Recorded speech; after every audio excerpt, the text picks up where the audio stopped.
Hey guys, I'm here on Thursday night to talk about A Midsummer Night's Dream, the next installment in ShakeTube 2017. Uh, so when I was formulating the list of plays for this read along, back when it basically the only people involved were Curtis, Sarah Marcel, and I, as far as I knew at that point. No one, it hadn't gained wide attention. Basically, the plays on this list were decided by a combination of what was available at the used bookstore here in the town I live in, and on the plays that I wanted to read. And the plays that I wanted to read and the plays that they had at the bookstore were very tragedy heavy. I guess I'm a fan of really depressing stories. Um, I've always thought they were deeper than funny stories. Probably is the reason. But but having read, there are only four comedies on our on the ShakeTube list, unless The Tempest is considered a comedy. I have heard that it's considered a romance, which is sort of iffy between a tragedy and a comedy.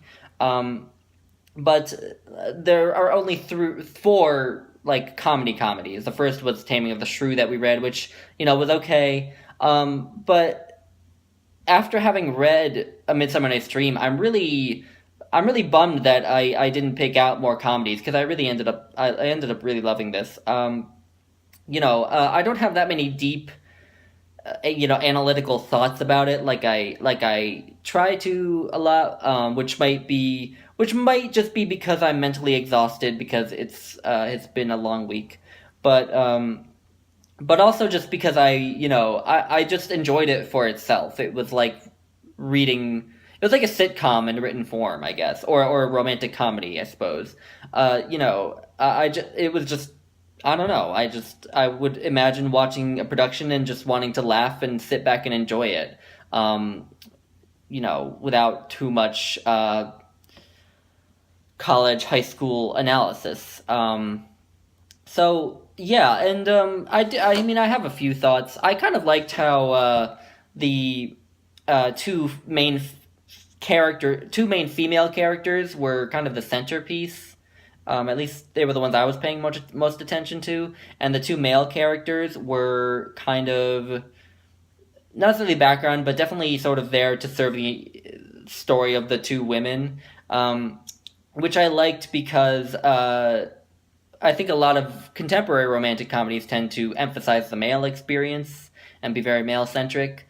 So I liked that about it. But I kind of liked how I felt like there were some nods, or I felt like Shakespeare was kind of making fun of Romeo and Juliet a little bit.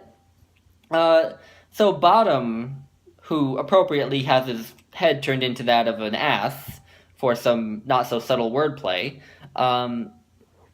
he and the troupe he's a part of put on this play, which isn't Romeo and Juliet. It's actually a story from Ovid's Metamorphoses, but it's a story that Romeo and Juliet is, I think, heavily inspired by. Where a boy and a girl are in love, but they're from two families who hate each other, and so they're forced to talk through the crack in the wall between their two houses. And eventually they decide to just run away into the woods, and the girl gets into the woods first, gets attacked by a lion, but escapes and hides in a cave, but her dress gets ripped off or something like that.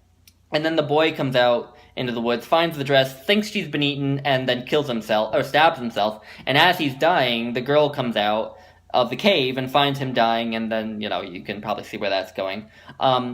So it heavily inspired Romeo and Juliet. So with that in there, I couldn't help but think of Romeo and Juliet and then think of this play, and it kind of brought to my attention the fact that this play could have ended a lot worse. When you think about it, this play could easily have been a tragedy.